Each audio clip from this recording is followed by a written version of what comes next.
Magandang umaga po sa ating lahat. Morning! Ayan, simulan po natin ang araw na ito sa panalangin. Tayo po ay manalangin. Panginoon, maraming salamat po sa araw na ito. Salamat sa buhay, sa lakas, at sa pagkakataon na makasamba kami sa iyo. Sa oras na ito, nilalapit po namin sa iyo ang lahat. Ang aming pagod, mga alalahanin, at pati na rin ang aming kagalakan. Ihanda mo po ang aming mga puso. Alisin mo po ang anumang sagabal sa aming isip. At kumilos ka po sa gitna namin. Mangusap ka sa bawat isa. Ikaw po ang maitaas at madakila sa iyong pangalan. At lahat po ay magsabi ng Amen. Isa pong malakas na palakpak para sa ating Panginoon. Ayan po, sabi sa Psalm 100 verse 4 to 5, pumasok sa kanyang templo na ang puso'y nagdiriwang, umaawit, nagpupuri sa loob ng dakong banal. Purihin ang ngalan niya at siya'y pasalamatan. Sapagkat ang Panginoon ay mabuti, ang kanyang pag-ibig ay tunay na walang hanggan, at kanyang katapatan ay naroon sa lahat ng saling lahi. Sabihin mo sa katabi mo, napakabuti ng ating Panginoon. Ayan, kaya ngayong umaga tayo pong lahat ay tumayo, pumalakpak, sumayaw at sama-sama nating purihin ang Panginoon dahil siya ay karapat-dapat ng ating papuri. Halina't sama-sama.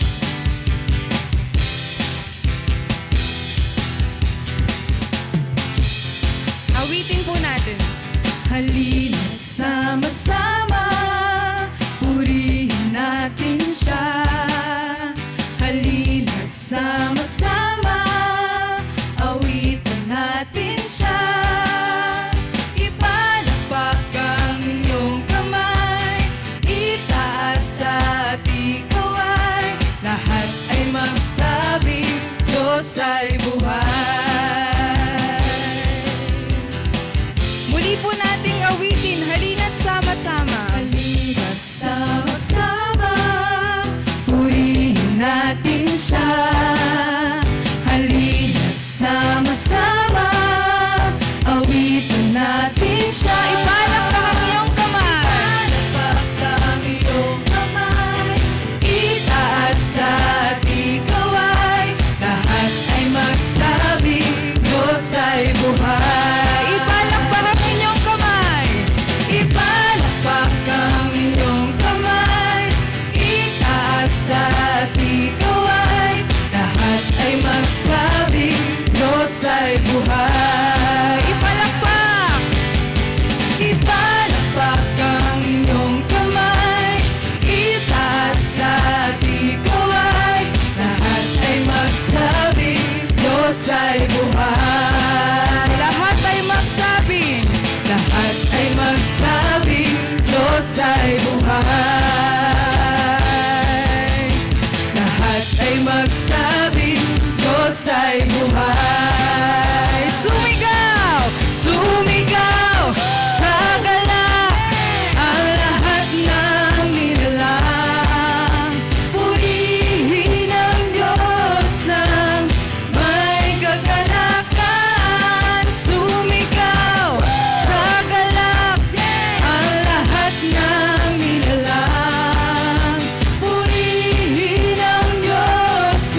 Diyos. Tama po ba?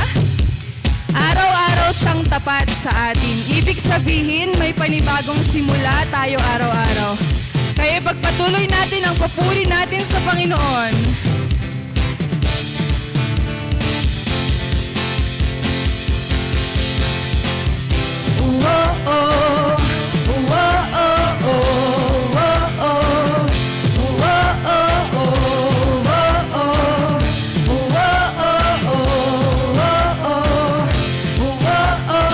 Araw-araw kasiyahan, araw-araw kagalakan, araw-araw, O Diyos, araw-araw, O Diyos. Araw-araw sasamahan, araw-araw di iiwan, araw-araw, O Diyos, araw-araw, O Diyos. Anumang maging panahon, anumang pagkakataon, anumang maging sitwasyon, ika'y pupurihin, ikaw at ikaw pa rin. Oh-oh, oh-oh, oh-oh, oh-oh,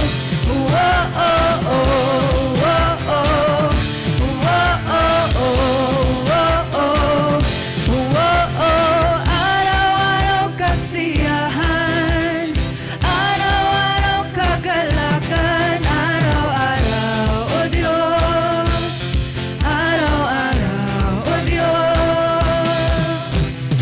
Araw-araw sasamahan, araw-araw di iiwan, araw-araw, O Diyos, araw-araw, O Diyos. Anumang maging panahon, anumang maging panahon, anumang pagkakataon, anumang maging sitwasyon, ika'y pupurihin, ikaw at ikaw pa rin. Oh-oh, oh-oh, oh-oh,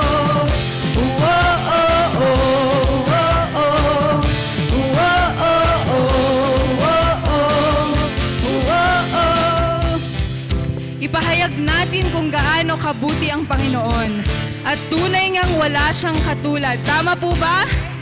Amen! Ating awitin, wala kang katulad. Wala kang katulad, oh wala kang katulad. Wala kang katulad, wala kang katulad. Wala kang katulad, oh wala kang katulad. Wala kang katulad, Wala kang katulad, oh wala kang katulad. katulad, wala kang katulad. Wala kang katulad, oh wala kang katulad. Wala kang katulad. Anumang maging panahon, anumang pagkakataon, anumang maging sitwasyon, ika'y pupurihin. Anumang maging panahon, anumang pagkakataon, anumang maging sitwasyon, Ika'y pupurihin, anumang maging panahon, anumang pagkakataon, anumang maging sitwasyon, ika'y pupurihin, ikaw at ikaw pa rin. Oh-oh, oh-oh, oh-oh,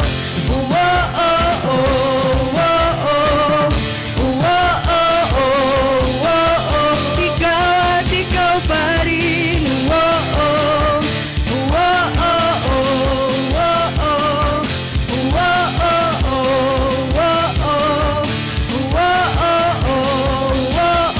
Ikaw at ikaw pa rin. Isa pa pong malakas na palakpak para sa ating Panginoon. Amen. Sinong naniniwalang wala pong katulad ang ating Panginoon? Amen. Sa pagkakataong ito, sandali po tayong tumahimik at ituon po ang puso natin sa Kanya.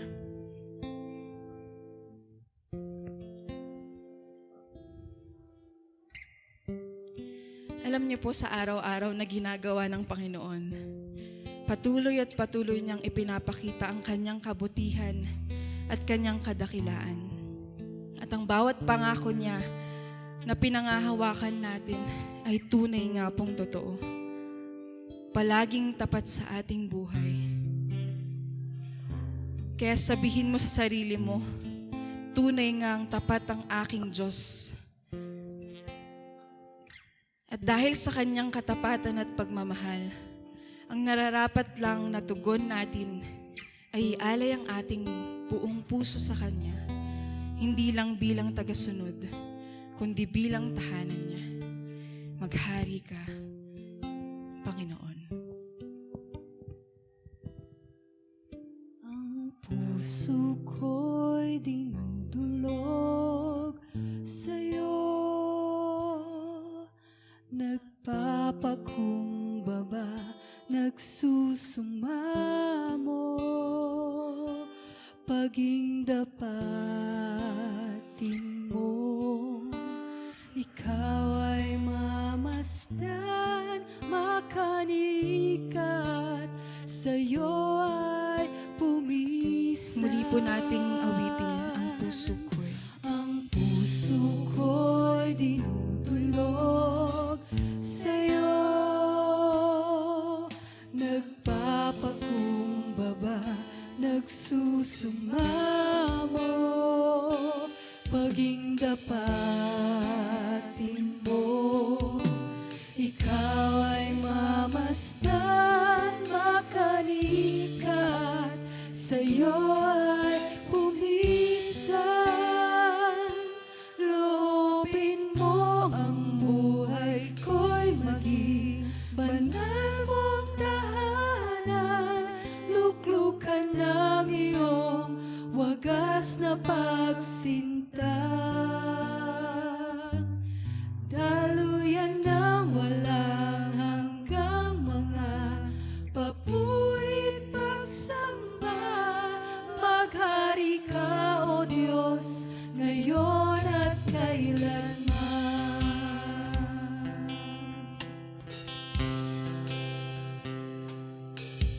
Ang puso ko'y dinudulog sa'yo, nagpapakumbaba, nagsusumamo, paging dapatin mo. Ikaw ay mamasdan, makanikat, sa'yo ay pumisan. Loobin mo ang buhay ko'y maging banal mong tahanan. Luklukan ng iyong wagas na pagsinta. Daluyan ng walang hanggang mga papurit pagsamba. Maghari ka, O Diyos, ngayon at kailanman.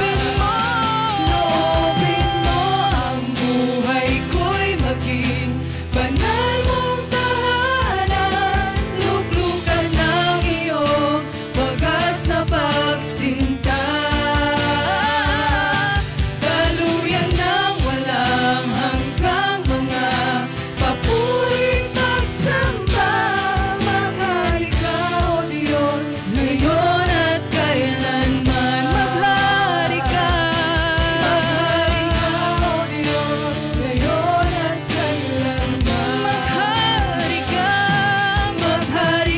O Diyos,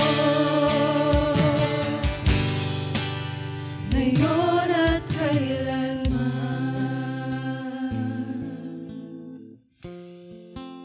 Maghari ka, Panginoon, sa aming mga buhay. Habang nagpapatuloy tayo sa pag-awit, alalahanin natin ang kabutihan ng Diyos sa buhay natin. Sabi sa 2 Timothy, kahit tayo ay nagkukulang, nananatiling tapat ang Diyos. Kaya sa awit na ito, ipahayag natin na tunay siyang dakila at tapat.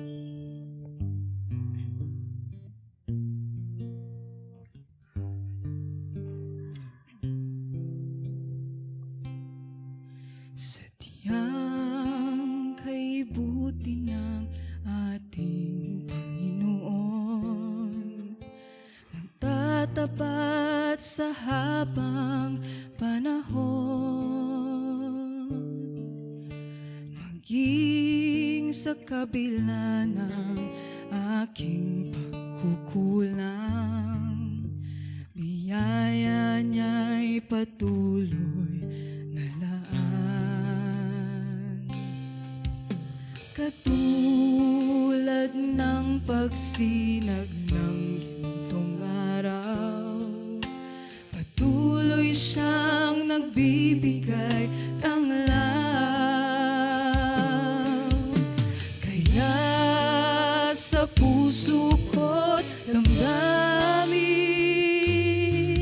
katapatan niya'y aking pupurihin. Dakila ka, O Diyos, tapat kang ang tunay, magmula pa sa ugat ng aming lahi. Mundo'y magunaw man, maasahan kang lagi, maging hanggang wakas nitong buhay.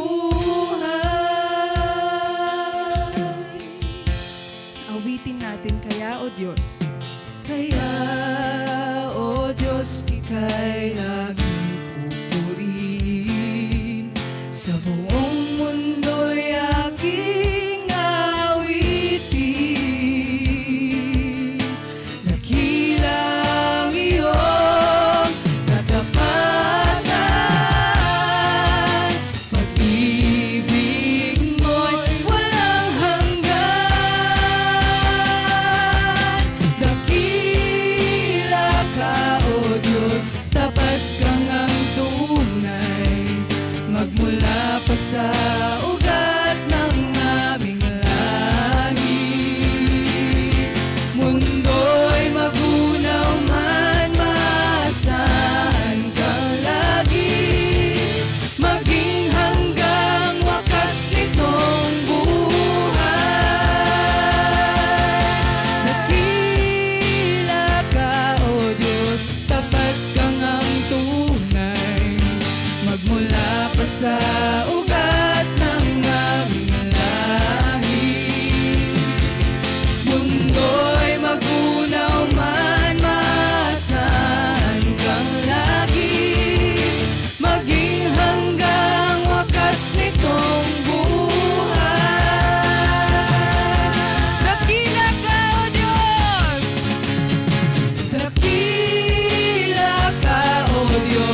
apoy, ikaw ay dakila.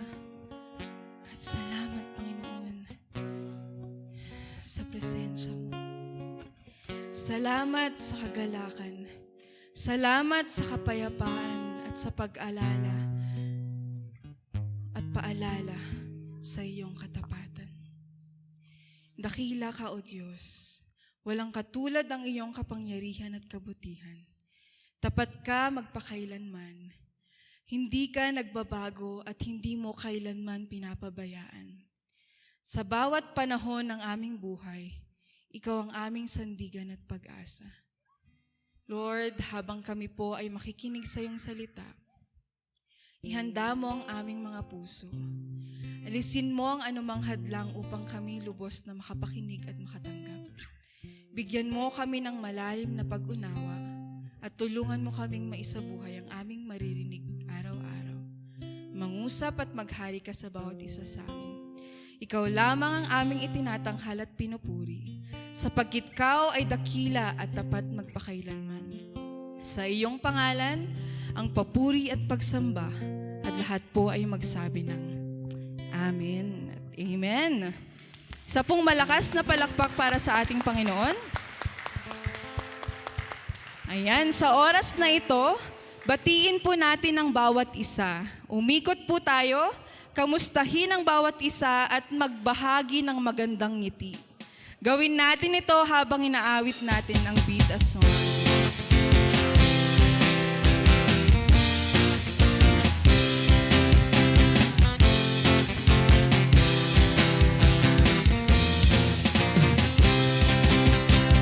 Breeze of hope and love in our hands, shining bright as sunbeams to mankind. We join as one, to reach as one. A home where lives are changed by grace and love. A mission to change the world is in our heart. We act as one, our fate is one. One purpose, one faith, one love. Bound by His promises, blessed children of God. One purpose, one faith, one love.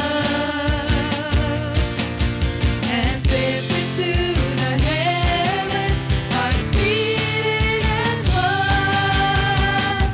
We beat as one.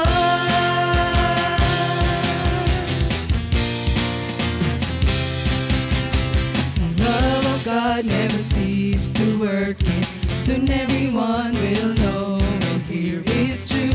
We kneel as one. We cry out as one. One purpose, one faith, one love. Bound by His promises, blessed children of God. One purpose, one faith, one love. Hands lifted to the heavens, hearts beating as one. A heart that beats for Jesus, loves to teach and speak His love. A heart that beats for Jesus, beats with love for everyone. So in one voice we pray, we sing. One purpose, one faith, one love. Bound by His promises, blessed children of God. One purpose, one faith, one love. Hands lifted to the heavens, hearts beating as one. We beat as one. We beat as one. We beat as one. Isa pa pong malakas na palakpak para sa ating Panginoon. Amen. Yan, manatili po tayong nakatayo at buksan ang ating mga Biblia para sa ating pagbasa ng salita ng Diyos ngayong umaga. Matatagpuan po sa Nehemiah 6, verses 1 to 9. Let us all read.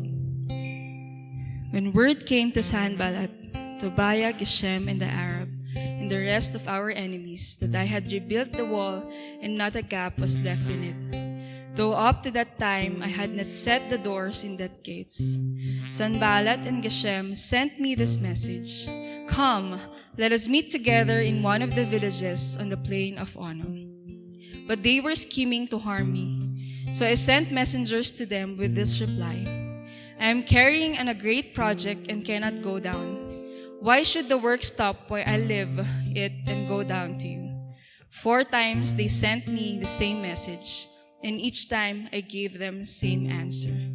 Then the 5th time, Sanballat sent his aide to me with the same message, and in his hands was an unsealed letter in which was written: It is reported among the nations, and Geshem says it is true, that you and the Jews are plotting to revolt, and therefore you are building the wall. Moreover, according to these reports, you are about to become their king, and have even appointed prophets to make this proclamation about you in Jerusalem. There is a king in Judah. Now this report will get back to the king, so come, let us meet together. I sent him this reply: Nothing like what you are saying is happening. You are just making it up out of your head. They were all trying to frighten us, thinking their hands will get too weak for the work, and it will not be completed. But I prayed, now strengthen my hands. Blessed be the reading of God's word. You may all be seated. Alright, magandang umaga sa inyo lahat. Ayan, gulatin mo yung katabi mo, sabi mo good morning. Ayan, kung hindi pa nagulat, di ba, ulitin mo hanggang magulat. Ayan, so in a couple of days, I will be 1 year older. Ayan, 1 year older. Hopefully, hindi yun yung punchline eh. Di ba? Hindi yun yung punchline. Hopefully, also 1 year wiser. Ayan, so in a couple of days. Tapos habang titignan ko yung sarili ko, di ba? Indeed, sabi ko, tumatanda ako. Pero sino-sino yung status katulad ko? Tumatanda na nga, tumataba pa. Di ba? Para nakakaasar na I've been exercising for the last month. Tapos pagtingin ko sa katawan ko, parang pareho. Sino-sino ganun yung feeling? Yung kahit anong effort nyo, andyan pa din. Tapos last night, nalaman ko na kung ba't ako tumataba. Tapos kahit gaano exercise gawin ko, hindi ako pumapayat. Alam ko na yung sikreto, yung bigas namin. Nakita ko doon, maalsa. So next time, maghahanap na ako ng bigas na hindi umaalsa. Hopefully, hindi ako tumaba. Anyway, mamaya may gets nyo yan. So for the past weeks here at OBCM, we've been walking through the book of Nehemiah. So it's been week after week, we've been looking into the book of Nehemiah with one simple, very challenging truth. It starts with me. Yun yung truth na tinitignan natin. And honestly, if you look at it, it's more than just a sermon, week after week. But it tells us of a responsibility that we have to take.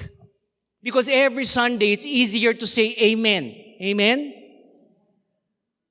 Madaling mag-amen eh. Mahirap mag-obey.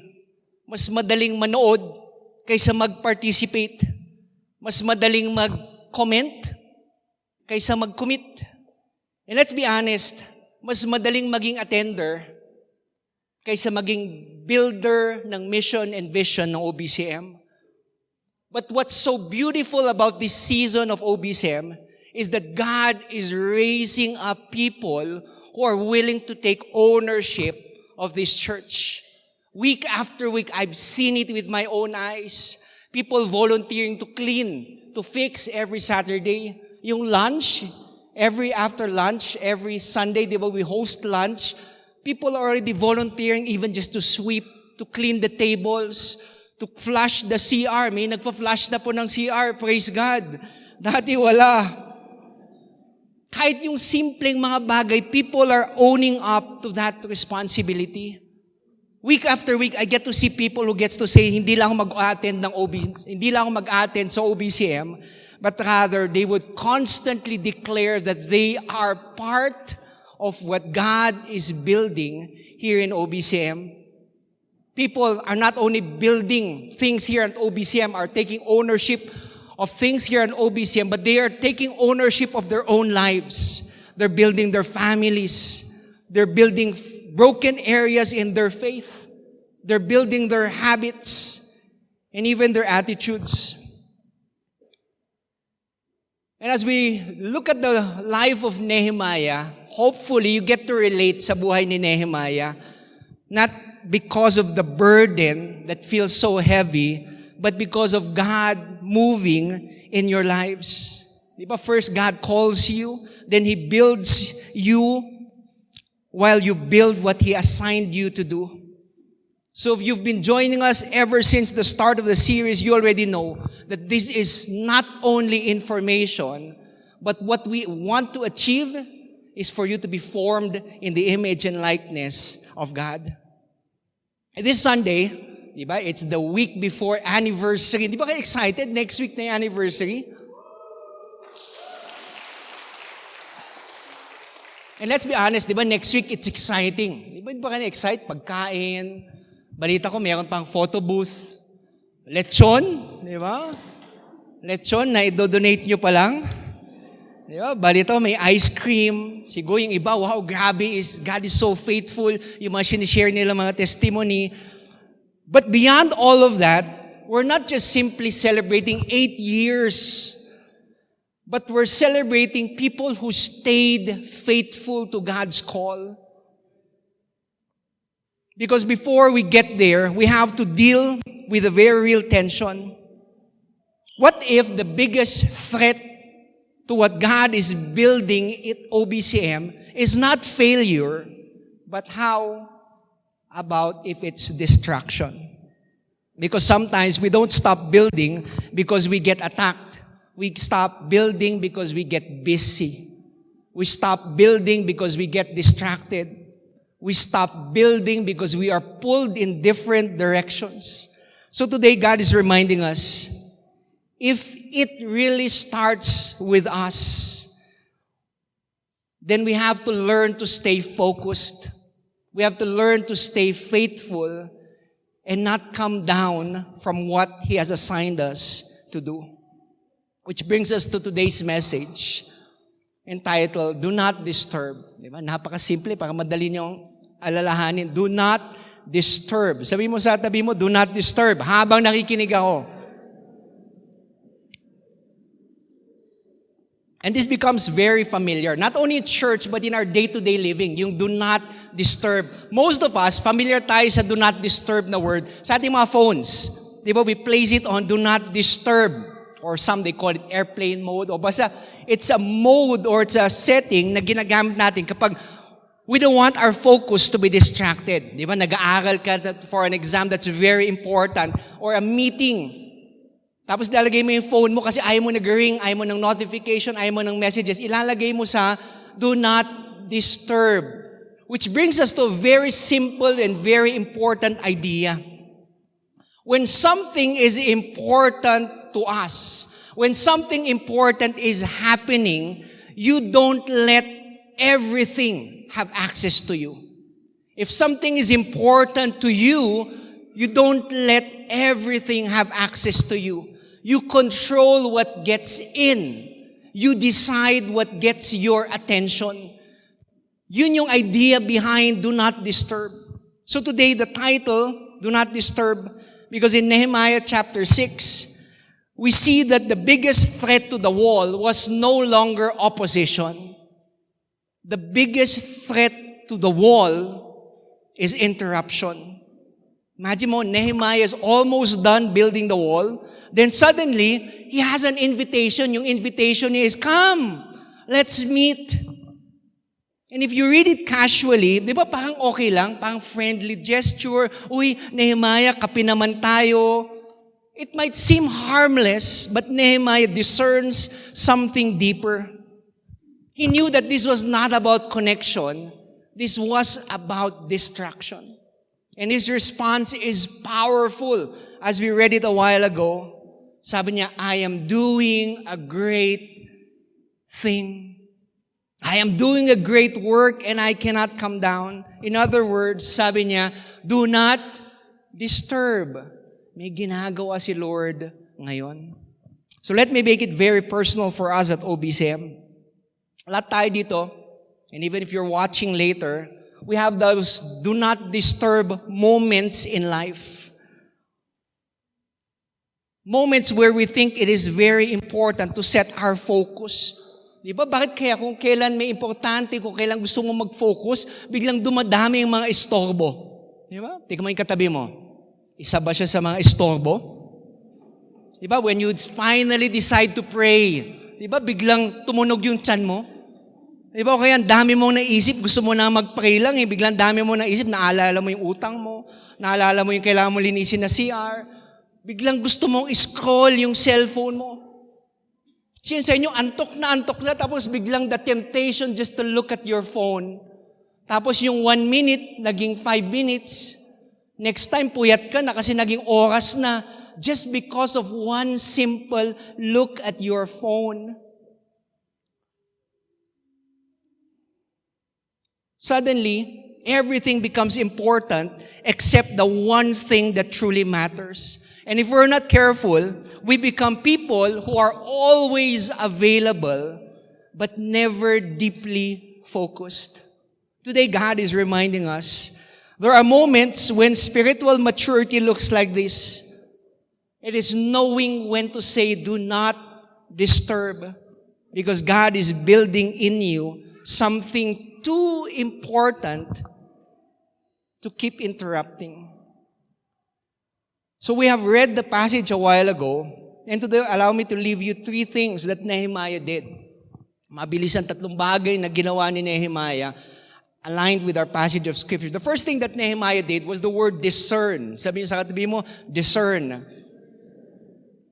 To discern simply means to distinguish, to see beyond what is obvious. Yun yung discern, di ba? Hindi mo lang nakikita yung nangyayari, pero naiintindihan mo kung ano talaga yung posibleng purpose behind it. It's that ability to recognize, di ba? Mukhang okay siya, mukhang okay yung plano, pero there's something deeper. Di ba? Mukhang harmless, mukha lang pala, pero may epekto pala sa direction ng buhay ko. And let me give you a very simple picture. The enemy would like to replace our calling with just a call. The enemy would every day would love to replace our calling with just a call. Ako hindi ko alam kung bakit di ba?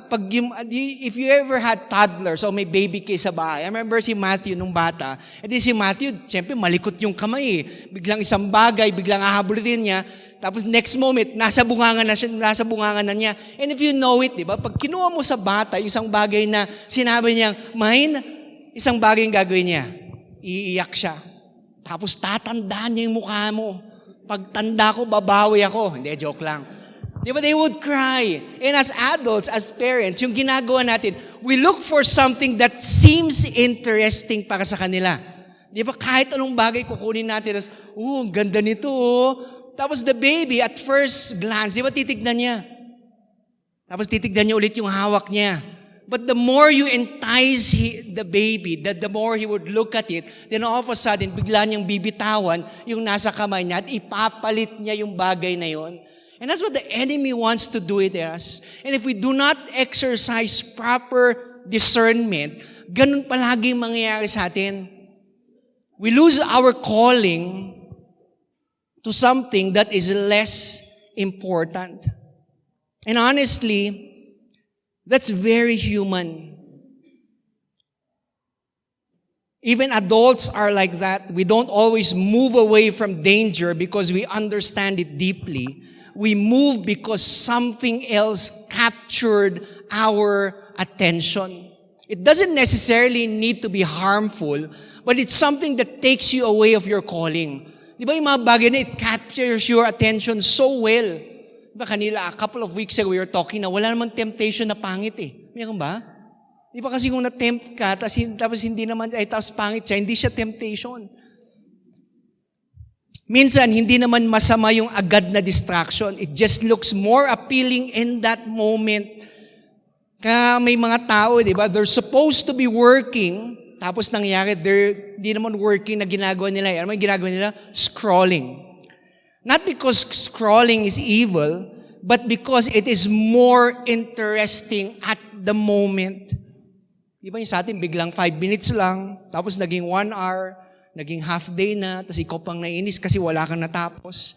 That's why discernment is very important for us today. Because life is not just about avoiding what's obviously wrong.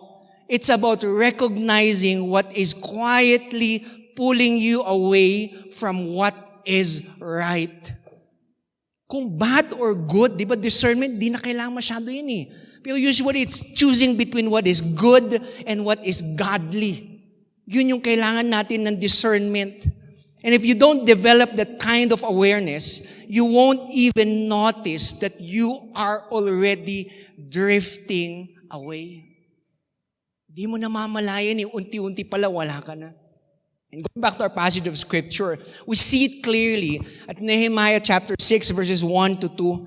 It says that when Sanballat, Tobiah, and Geshem, and the rest of the enemies heard that the wall was, take note, almost finished.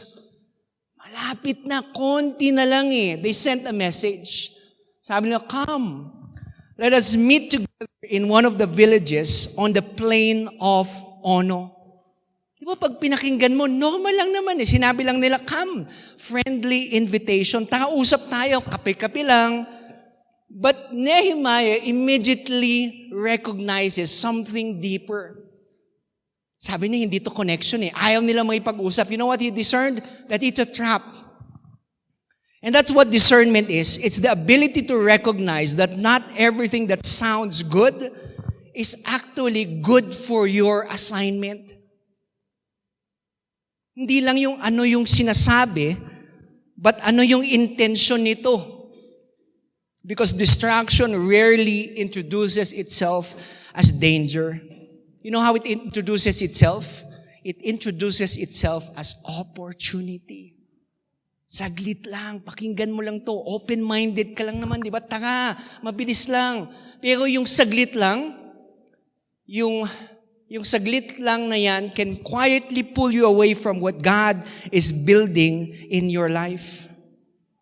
Notice the detail in Nehemiah chapter 6, verse 2. The invitation is to meet in the plain of Ono. Did you catch that? In the plain of Ono? Diba? Ako, pag pinakinggan po yan, dapat kaagad-agad nung sinabi yan, Ono. Diba? Parang mahirap na to Ono. And some of us, when you look at that, I mean, Ono is not in Jerusalem. Ono is located 33 miles approximately away from Jerusalem. Nung sinabi na magkita tayo, pang sabi, uy, kape lang tayo sa Tarlac. Uy, okay yun na, mabilis lang naman, saglit lang. And people don't recognize that. Nung sabi, in the plain of Ono.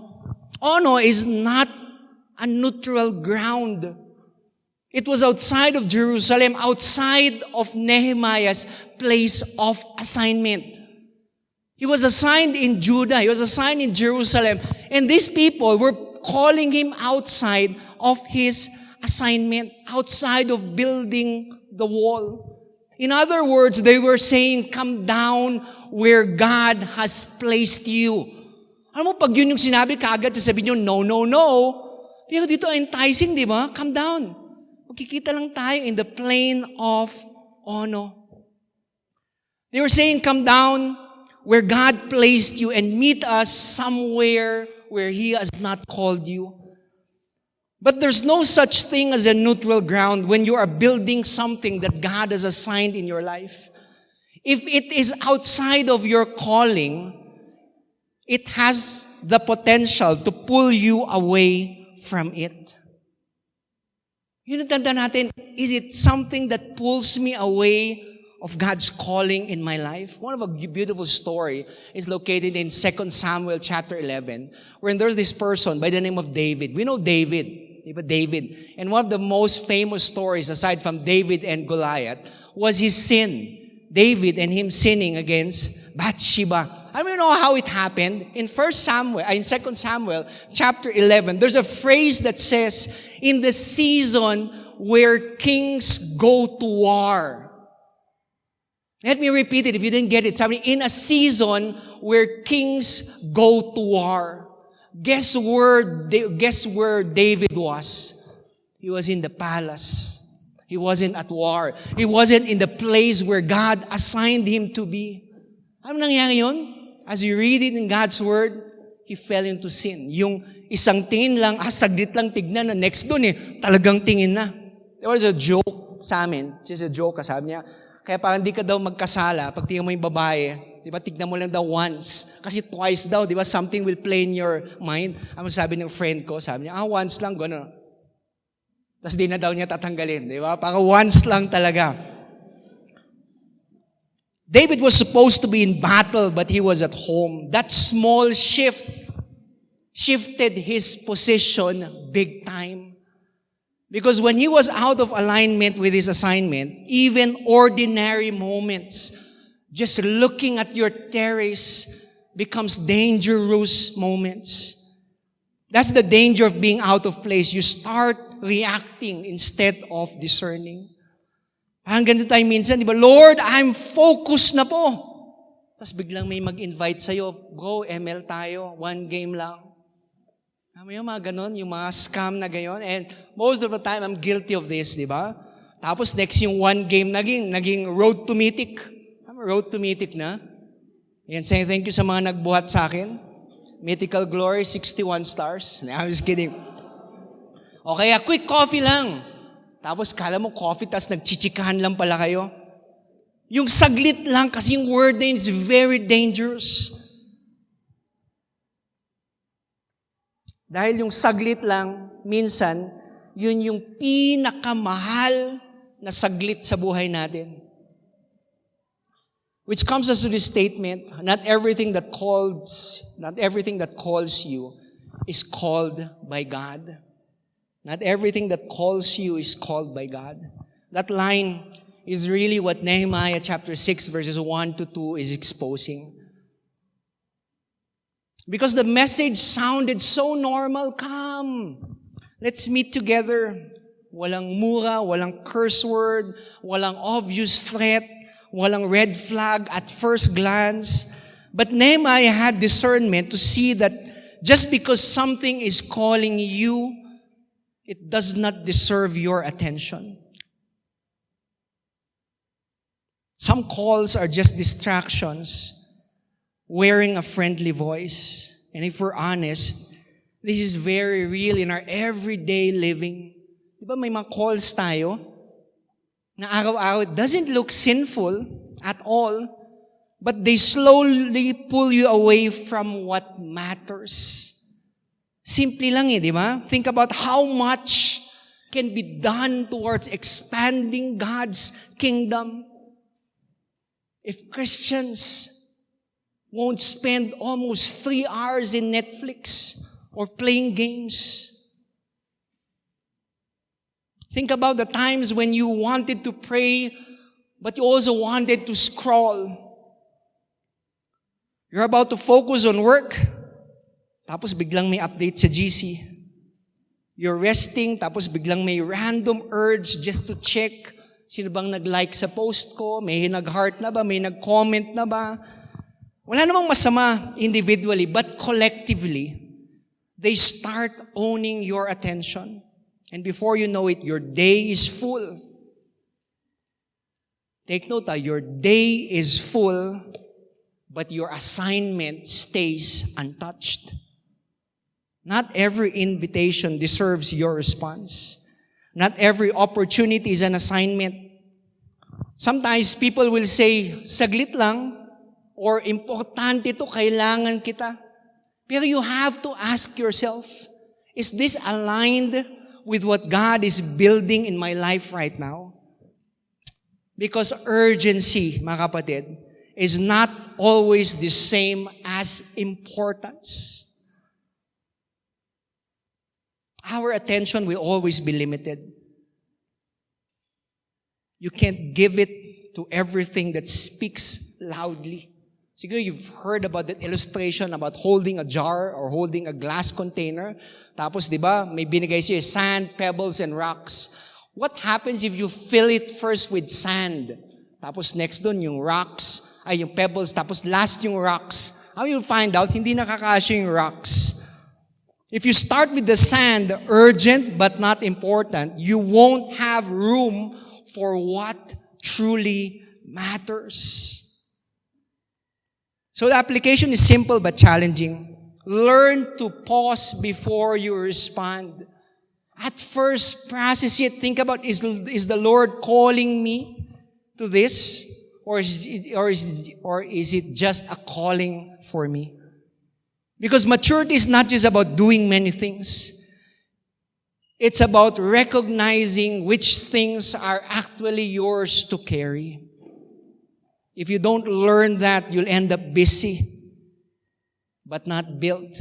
Active, but not aligned. Siya nyo, pagod na pagod every single day, pero pag nakita nyo, wala naman kayo natapos. Diba, yung struggle natin, you're tired, tapos pag tira mo, wala mo ginawa, ba't ang napagod, di ba? Nakakapagod umupo, nakakapagod matulog. But because you've been so busy with things that are not aligned with your calling.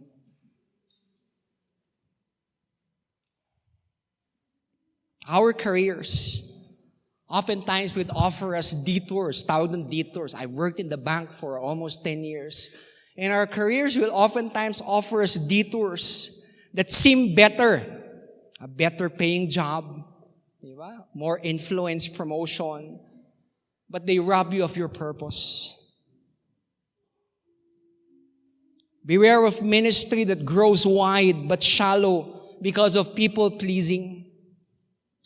To the youth today, just because it's trending doesn't mean it's worth your attention. Today, ask yourself, is this pulling me away from the wall that God called me to build? Because if it's pulling you away, no na dapat kaagad. The second thing that Nehemiah did, he didn't only discern, but he declined. He declined.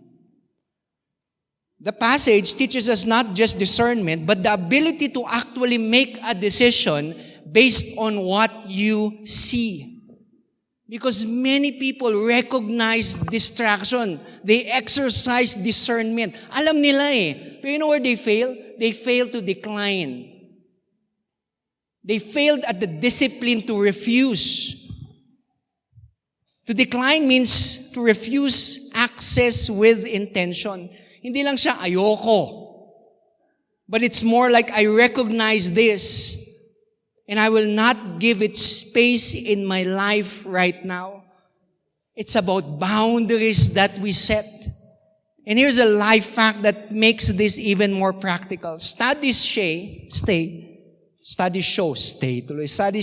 say or show that every interruption doesn't just steal your time. It also breaks momentum. Yun yung hirap-hirap, parang hirap makabuelo ulit. Di ba, ang hirap ng weekend, tapos Monday, yun yung imagine mo pag everyday work, siguro wala nang umaangal, uy, work na naman, ang saya. Di ba, parang nakakasira pag Saturday, Sunday, tapos biglang Monday, parang, work na naman. That's what it does, it breaks momentum. And even if you don't return to your task, your focus takes time to rebuild again. What looks like a quick break, yung saglit lang, oftentimes becomes a long delay. And it delays your effectiveness and efficiency. You think of a runner.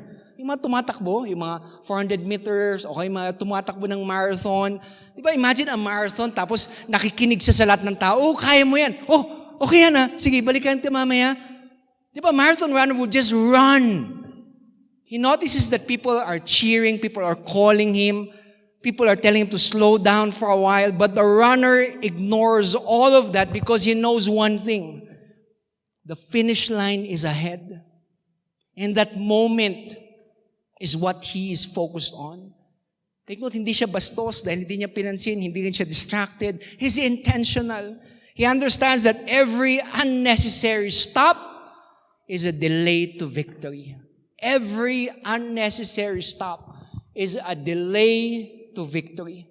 I love Formula 1 driving. Pag nanonood ka ng mga race car drivers, di ba, they're traveling 200 miles per hour. Di ba, super. The engine is locked in. Bitaw na sila sa brakes. Tapos biglang may tumawag, di ba? Bro, dito ka muna. Walang ganun eh. They're locked in. Walang magsasabing, kwentuhan lang muna tayo, tapos bigla siyang hihinto. And it might sound ridiculous. But that driver understands timing and mission. And that's Nehemiah's posture in this chapter. He's not just casually building. He's racing something towards completion.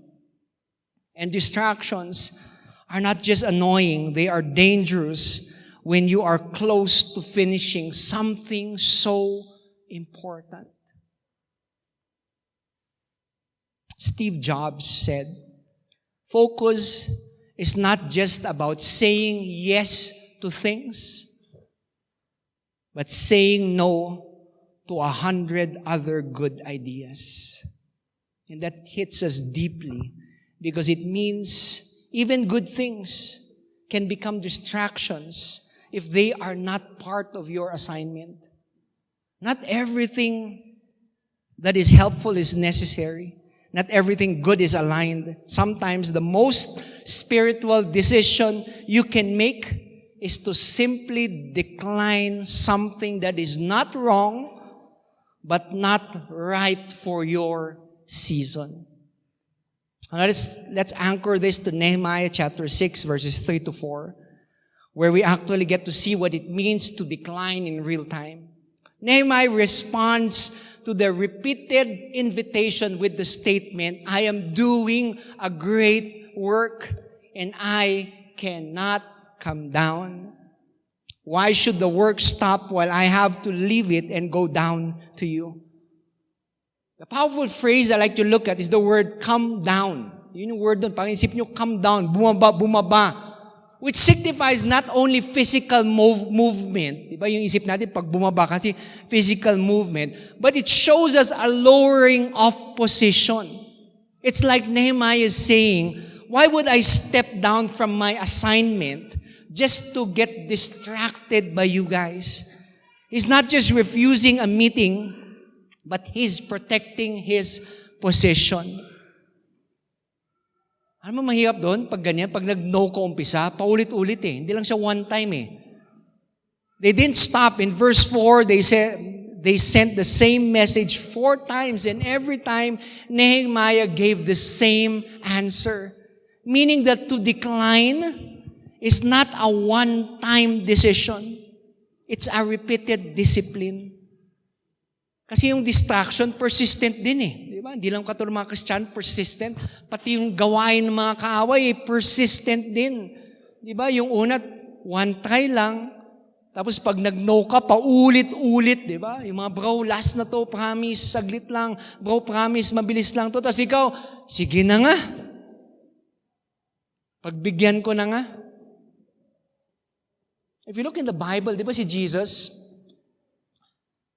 the Bible says that even when the crowds were looking for Jesus, he would oftentimes withdraw himself to a place where he got to pray. Notice that thing, even good ministry demand, even people who needed him, he chose to step away at times, not because he didn't care, but because he was not controlled by demand. He knew when to engage and when to withdraw. That's the same discipline Nehemiah is showing here. He refuses to be pulled down from his assignment just because something is repeatedly calling for his attention. So when Nehemiah says, I cannot come down, he's not being rude. He understands that every come down moment is not neutral. It would be a shift towards his posture.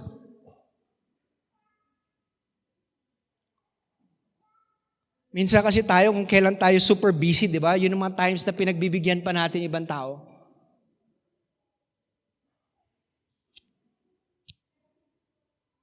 Baka tayong baso na pinuno, tapos nilalagyan ng butas, habang naglalakad, unti-unting naubos na hindi natin napapansin.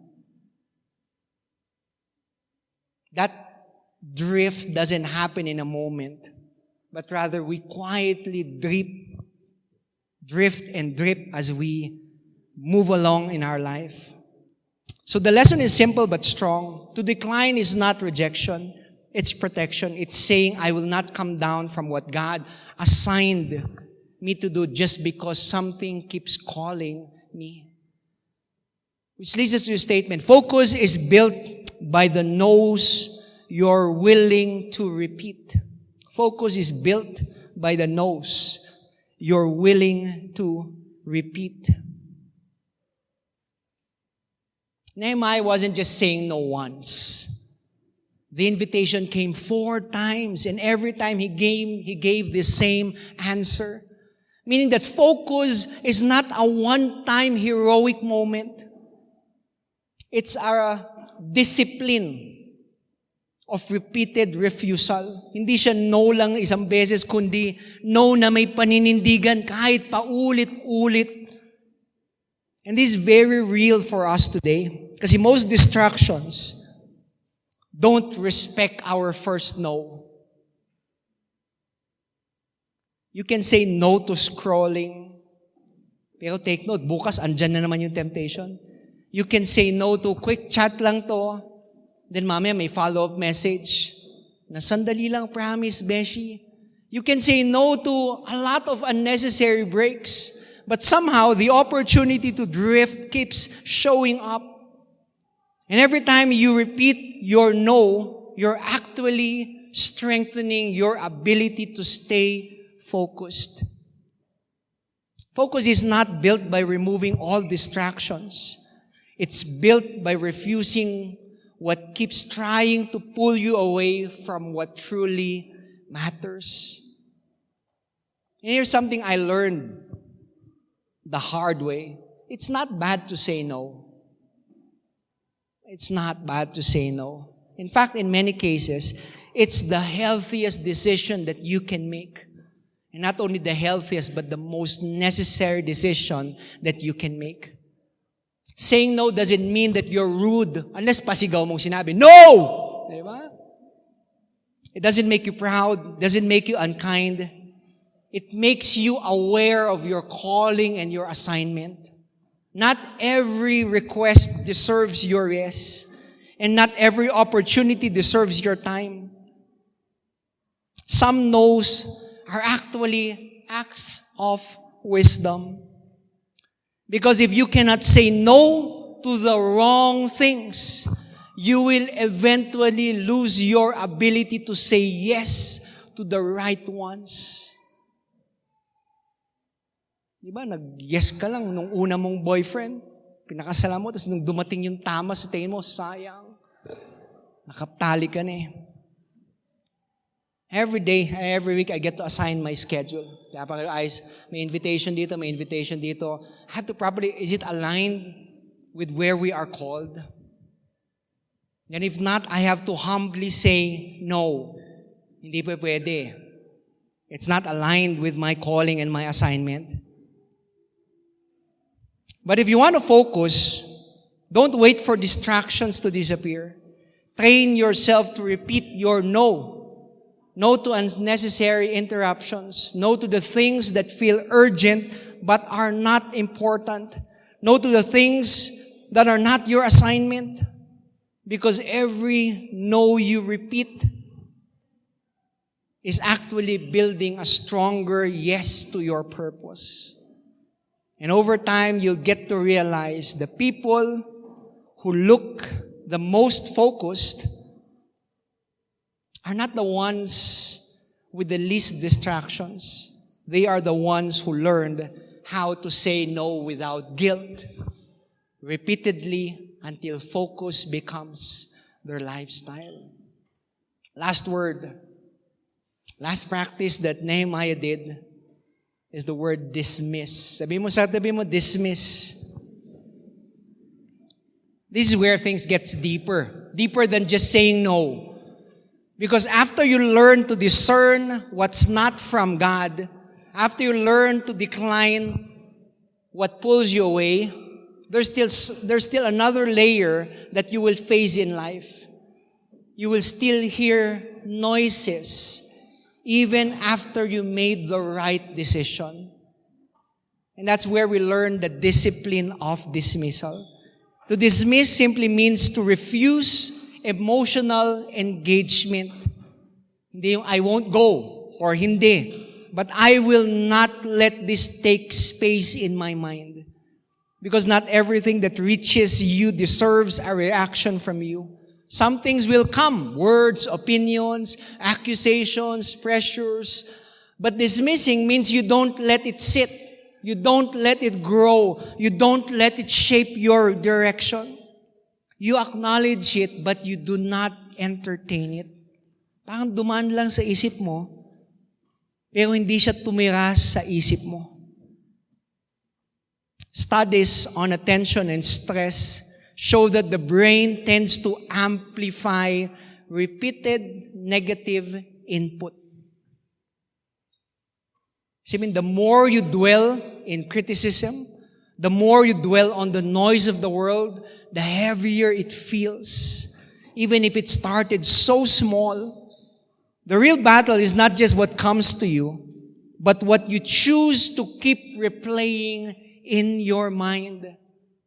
That's why some people are physically fine, but mentally overwhelmed. Because they never learned how to dismiss what doesn't deserve mental space. Imagine if you're crossing the street. Sino, di ba, papansin nyo, when you're crossing a street, di ba ang daming noise?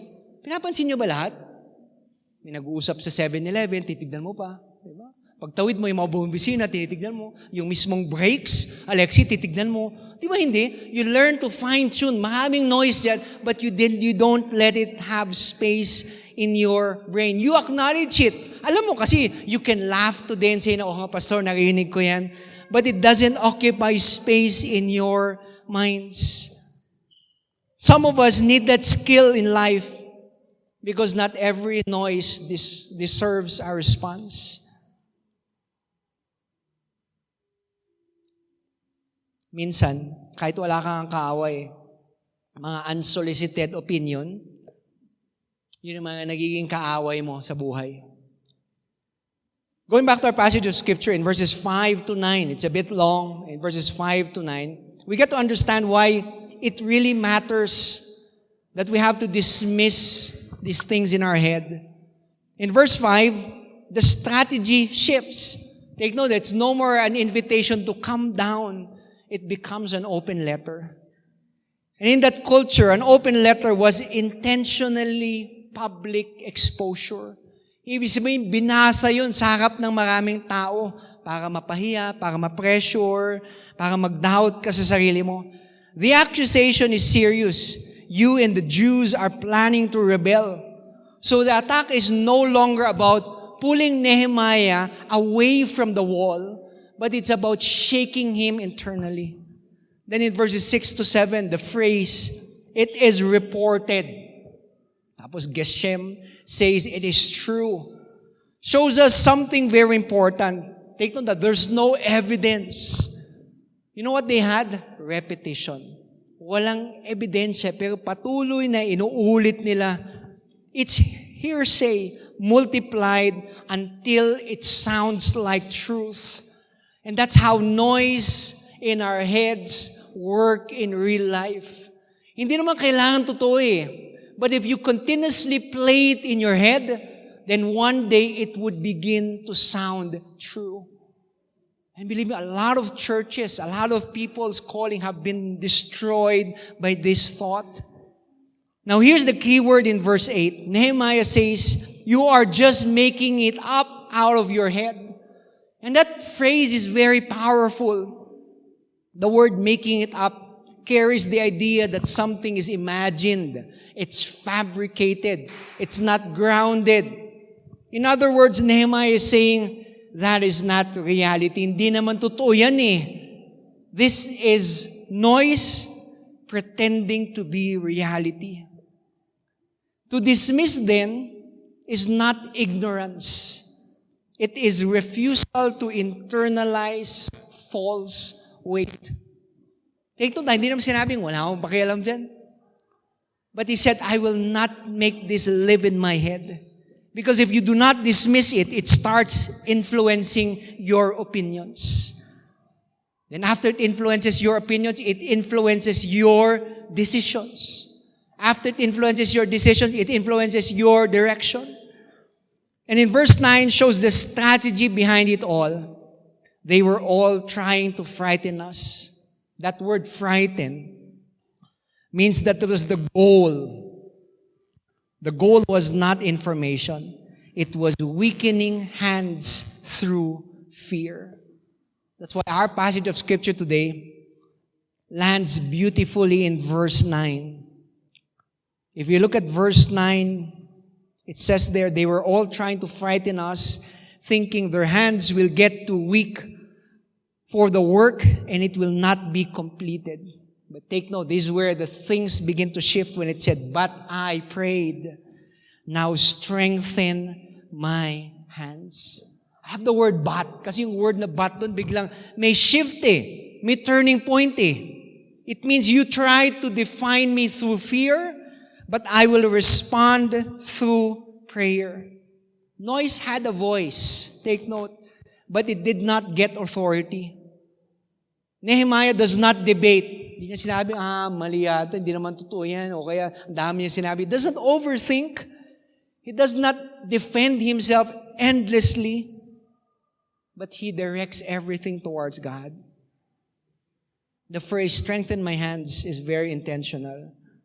In Scripture, hands represents work, capacity, and what you're able to build. So this is not just a prayer for peace in your mind. It's a prayer for continued strength in your assignment. Parang yung sabi mo, Lord, wag mo lang ayusin yung isip ko, pero palakasin mo yung kamay ko para tuloy-tuloy yung gawain ko para sa'yo. Because distraction doesn't always stop you immediately, but it weakens your ability to continue what God has started in your life. So dismissal is complete when you don't just reject the noise, but it becomes complete when you replace it with prayer that strengthens your capacity. Hindi lang, I don't believe in what you're saying, but Lord, I will not be weakened by that. Because the goal is not just to survive distraction, but to stay strong enough to keep building what God assigned you to finish. Which leads us to our last statement. Silence is sometimes your strongest answer. Silence is sometimes your strongest answer.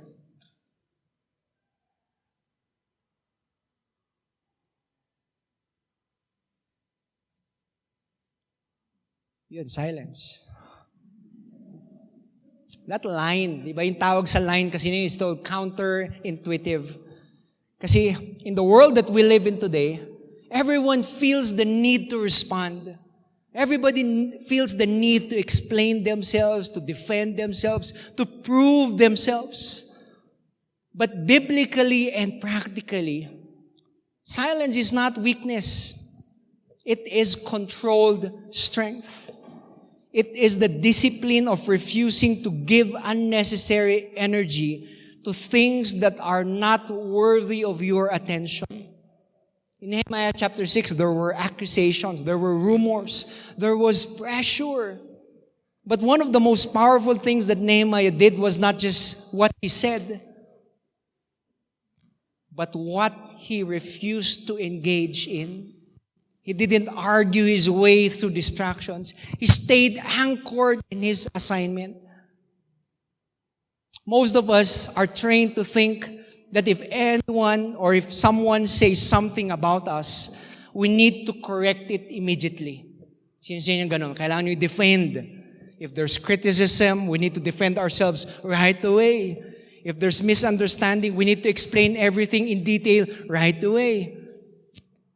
But not every comment deserves a conversation. Not every accusation deserves a debate. Sometimes, responding actually gives power to something that should have stayed powerless. Silence in the right moment is saying, this is not worthy of my focus. People might know me as a very friendly, siguro charismatic person. But guess what? I have enemies. Ang dami. Not everybody loves me.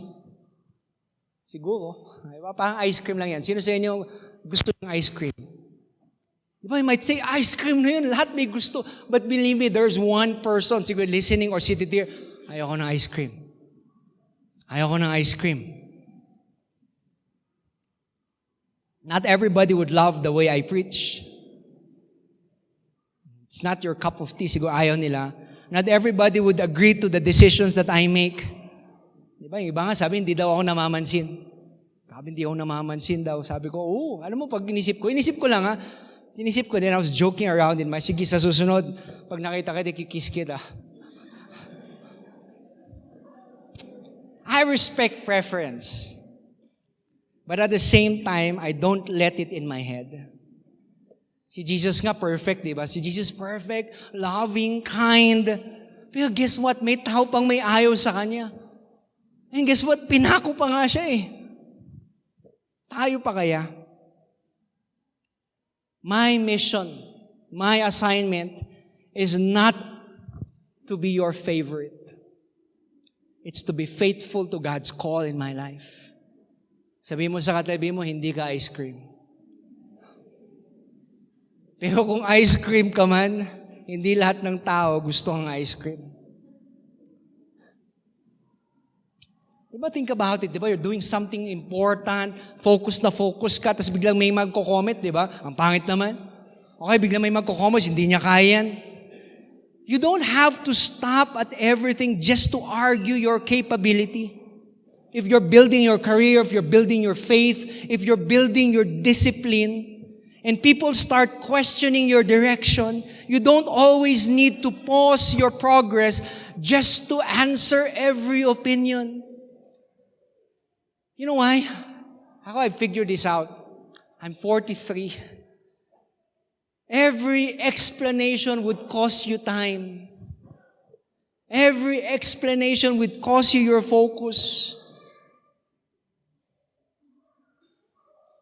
And not all of it is productive. Some things are better left unanswered. Because your consistency becomes your strongest reply. So today, learn when not to respond. Learn when silence is more powerful than explanation. Learn when your best answer is simply to continue to build what God assigned you to do. Because the goal is not to win every argument. The goal is to finish your assignment.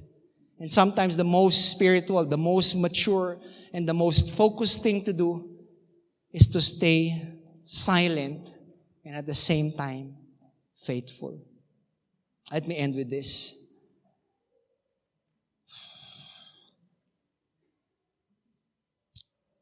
Philippians chapter 3, verses 13 to 14. Paul says, this one thing I do, forgetting what is behind and straining towards what is ahead, I press on toward the goal. That phrase, this one thing I do, shows clarity. Malinaw kay Paul kung anong bagay na kailangan niyang gawin. Paul is not scattered in his identity. He's anchored in his direction. And just like Nehemiah, he refuses to be pulled backward by regret or sideways by distraction. Both men understood that progress requires focus. And that focus requires letting go. Imagine carrying a glass of water. Then somebody asks you to walk across the room full of people in this room wanting to talk to you, wanting to get your attention. Imagine the glass is so full, and every time you respond to somebody, the glass shakes and spills a little. Now imagine the goal is not just to reach the other side, but to arrive without spilling. The only way to do that is not just to simply walk carefully, but to refuse unnecessary turns. Because every unnecessary reaction creates instability. That's what distraction does.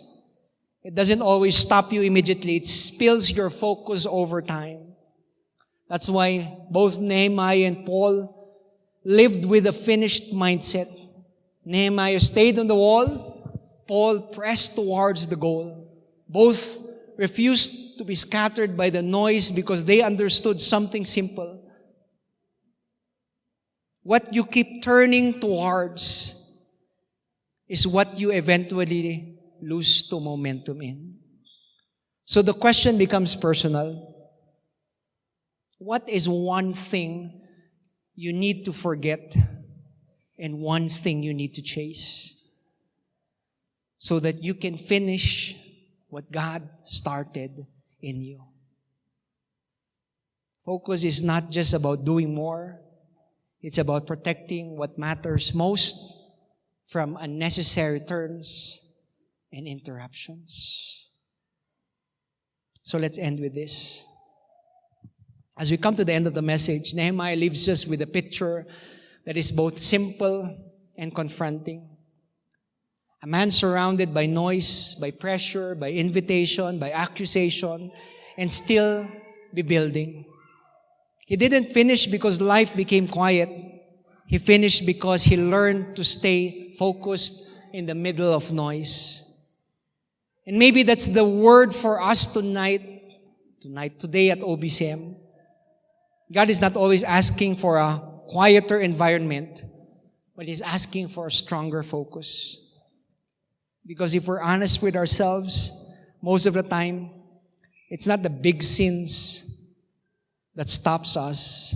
It's the small interruptions we keep allowing.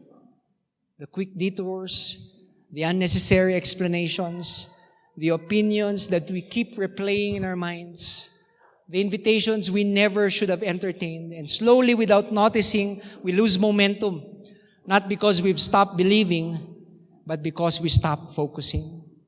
And today, God is calling us back to our wall, back to our assignment, back to what He has started in us. The question is not whether distractions will come, because they will. The question is whether we will be building when they do. Because maturity in Christ is not the absence of noise. It is the discipline to stay faithful despite the noise. So as we close today's message, guard your focus, protect your assignment, learn to discern, learn to decline, learn to dismiss what does not belong in your season. Not everything deserves your attention. Not everything deserves your response. And not everything deserves access. And with that conviction, we declare it over our lives, over our families, and over this church, and over the next years at OBCM. Do not disturb, because I am doing a great work, and I will not come down. Let's pause for a while.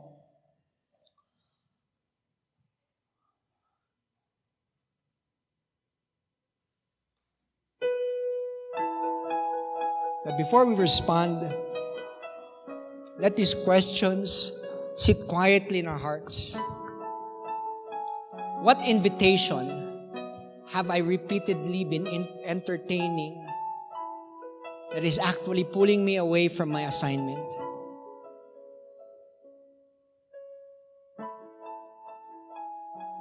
Where in my life have I been too available but not deeply focused? What good things have slowly replaced the God things in my schedule? What noise have I been replaying in my mind that I should have already dismissed?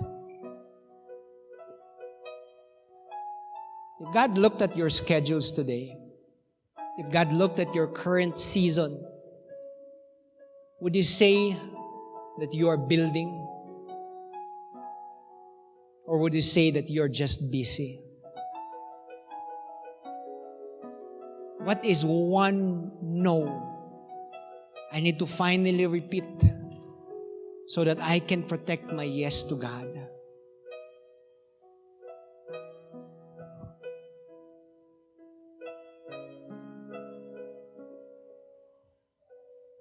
Maybe today, you realize that you've been living distracted.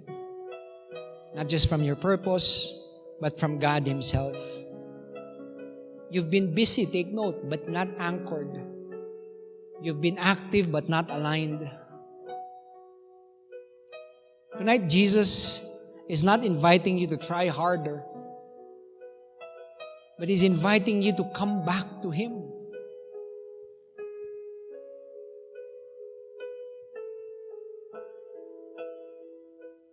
If you're that person today,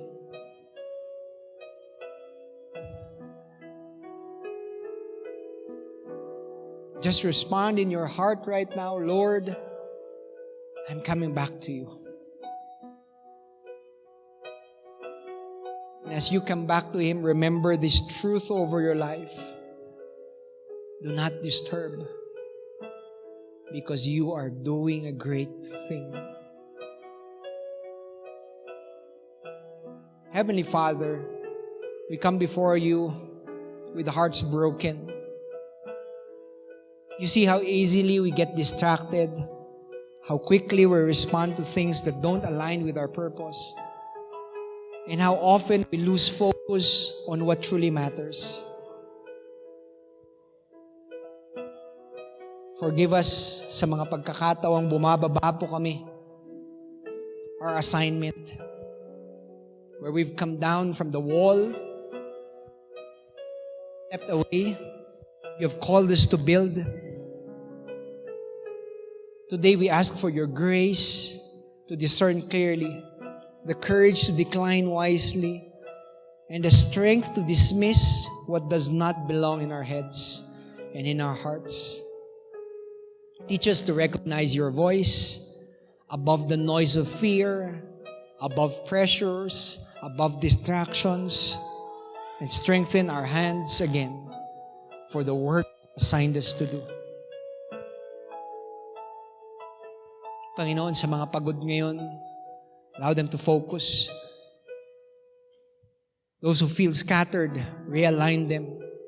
For those who feel weak because of constant pressure and noise, remind them that your presence strengthens them. We choose today, Father, to remain at the wall. We choose to stay faithful to what you started in us. And today, allow us to surrender every interruption, every distraction, every voice that is not from you. And with conviction, we surrender and we declare we will not be disturbed. In Jesus' name we pray. Amen and amen. As we respond to God's word, we now move to a sacred moment. Communion. Because before we talk about what we're building for God, we have to remember what Jesus has already finished for us. Nehemiah stayed on the wall and refused to come down because there was a work still ongoing. But today, Jesus on the cross said something different. He said, "It is finished." Meaning the greatest work of salvation is already complete. We don't build to earn His love. We build because we have already His love. We don't serve to be accepted. We serve because we have already been accepted in Christ. So today, communion becomes our reset. It recenters our hearts. It reminds us that before we focus on what God has called us to do, we first rest in what Christ has already done. His body was broken so that ours could be made whole. His blood was poured so that we can walk in forgiveness. So before we partake, let's pause yet again and reflect before we break bread together as a family.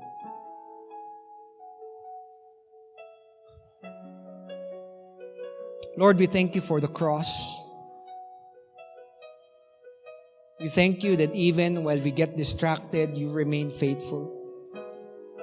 Today we come back to you, not with perfect focus, but with a surrendered heart. Cleanse us from every distraction, every sin, every weight that has pulled us away from your presence. As we remember your body and your blood, realign our hearts with your love and purpose. Let this moment restore clarity, humility, and devotion in us. In Jesus' name we pray. Amen and amen. Ushers of the church will be standing in front to serve communion.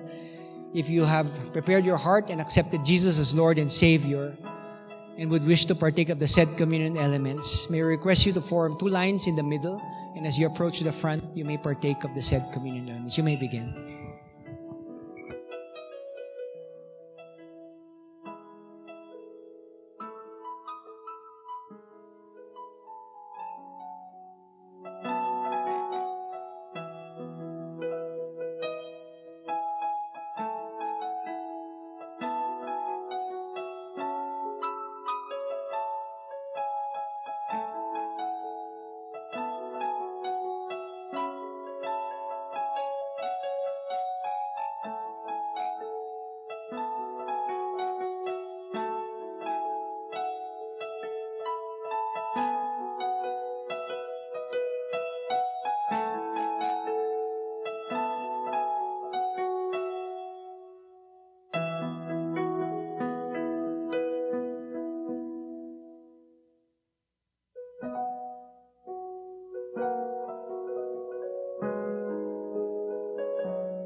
Good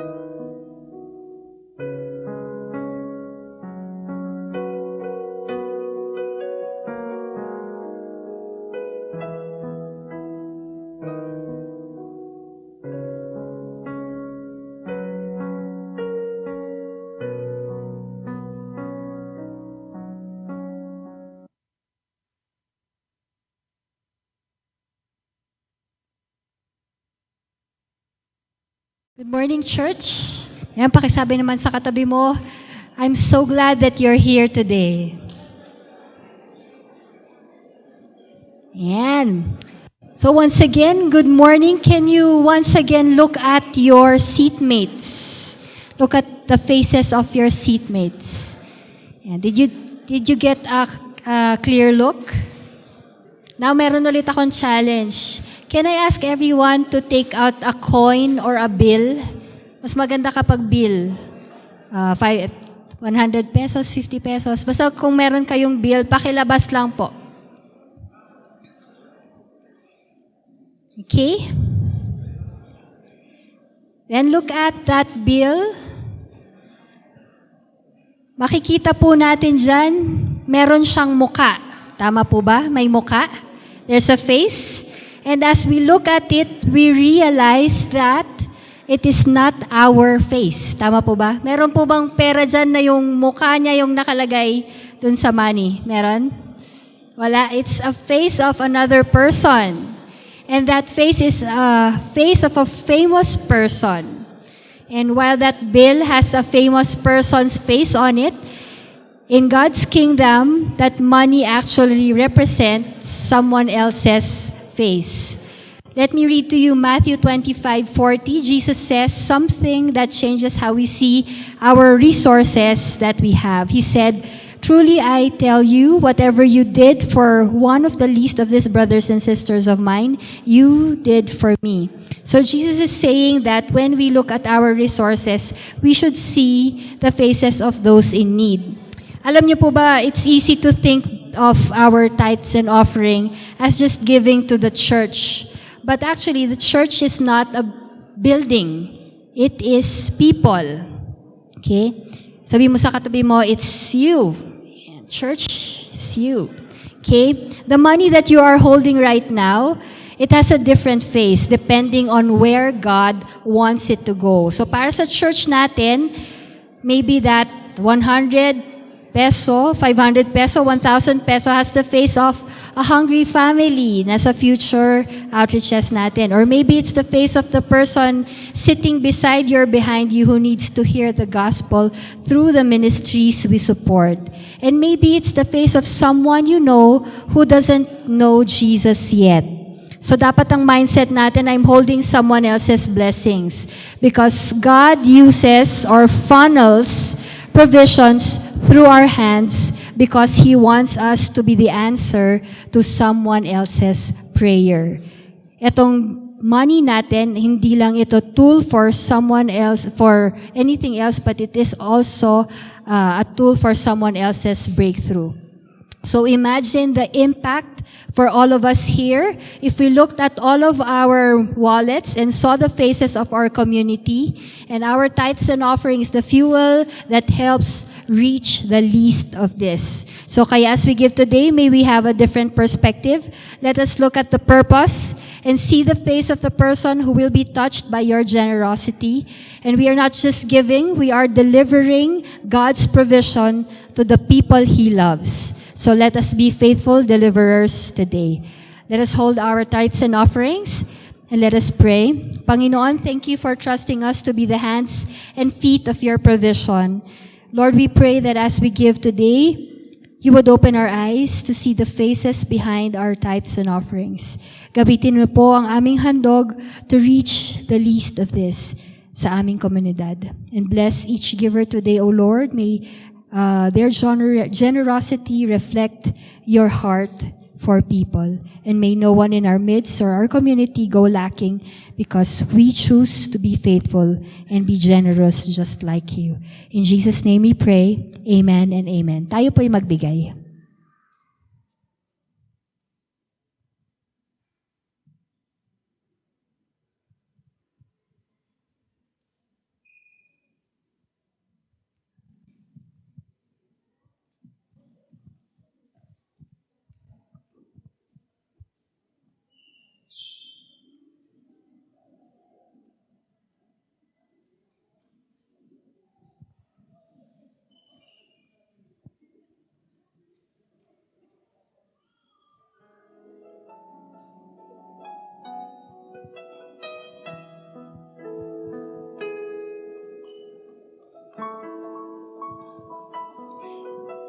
nandito po akong muli. Next Sunday na po ang ating 8th anniversary. Isang malakas na palakpak para sa ating Panginoon. Amen. Tanungin mo yung katabi mo, excited ka na ba? Pero ang mas importanteng tanong sa seatmate mo, may part ka ba sa Sunday? Ayan, may part ka ba sa Sunday? For those who are still wanting, meron po kayong desire to be part of what we will do on Sunday, meron po tayo, if you look at the back, tingin po tayo sa likod, merong nakalagay doon, be part of the celebration.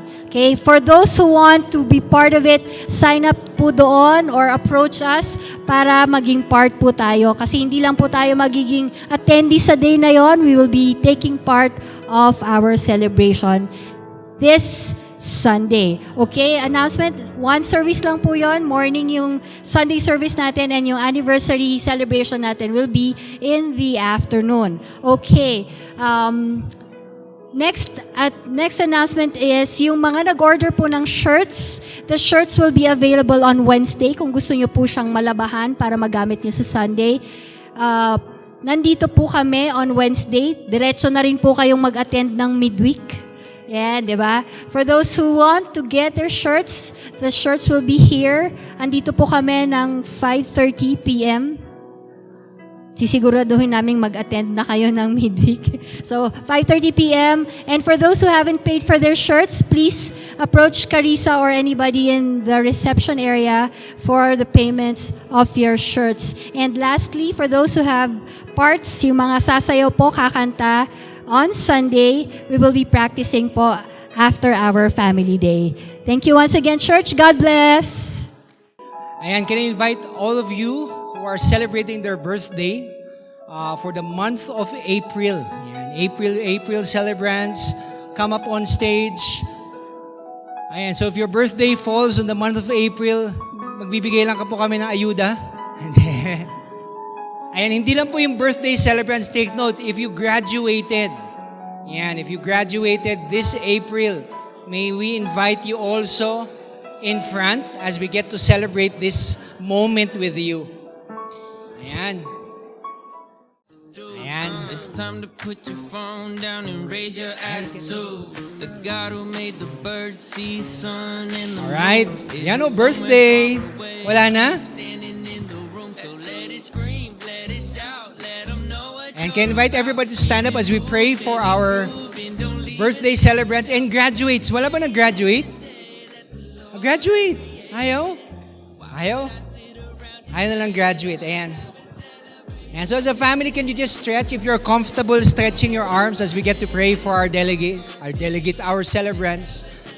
Let us pray. Heavenly Father, we thank you for this season that you've given them. set you free. We thank you for this new beginning. And as April unfolds, we lift up every member of our church family who is celebrating their birth month and also graduates into your loving hands. Lord, give them strength and perseverance. Truly, O Lord Father, allow them to finish the race that you have given them, O Lord Father. And as they step into this new season, guide their decisions, order their steps, and remind them that their identity will always be found in you, not in titles, not in achievements. We pray for renewed strength and a fresh vision. Let this season not just be about celebration, but also about consecration. Help each one walk faithfully in their calling, whether in their workplace, in their school, at home, in ministry, or in their seasons of waiting. Lord, we just want to honor and thank you for today. May this April be marked by growth, by clarity, by a deeper intimacy with you, and let your presence go before us.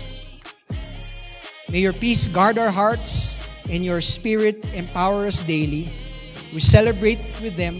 In Jesus' name we pray. Amen and amen. You know, one picture taken out. Celebration. It's time to clap our hands and stomp our feet. Let's have a celebration. If you believe that Jesus set you free, it's time to celebrate.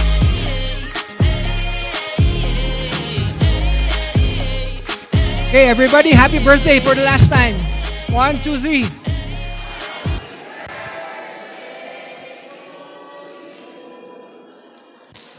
All right. Thank you, thank you. Ayan, so before we call it a day, before we get to celebrate with food, ayan, go around, look for somebody to pray with or to pray for. If God is impressing in your heart somebody to pray for or pray with, look around. Marami po. Ayan, so group yourselves into 3 or 4s and just allow this time to be a channel of blessing to somebody else. Ayan, hanap po tayo.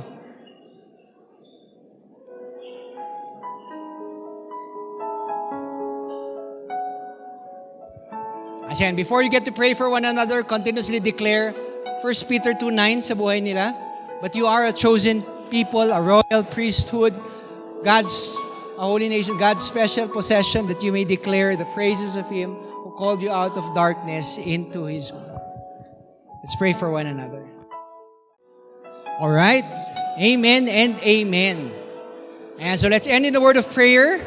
And after prayer, kung wala kayong lakad, feel free to join us for lunch. Ayan. So manalangin tayo. Let's pray. You may raise your hands to the heavens. Let's pray. Heavenly Father, we praise and thank you for this morning. We thank you that we can come together and just enjoy hearing your word, O Lord Father. May you continuously speak to us even as we dismiss and as we fellowship over lunch. I pray that the love of God, the abounding grace of His Son Jesus, and the constant fellowship of the Holy Spirit be with you all. Go in peace to love and serve the Lord, and all of God's children would say, Amen and amen. God bless. Keep safe. One purpose, one faith, one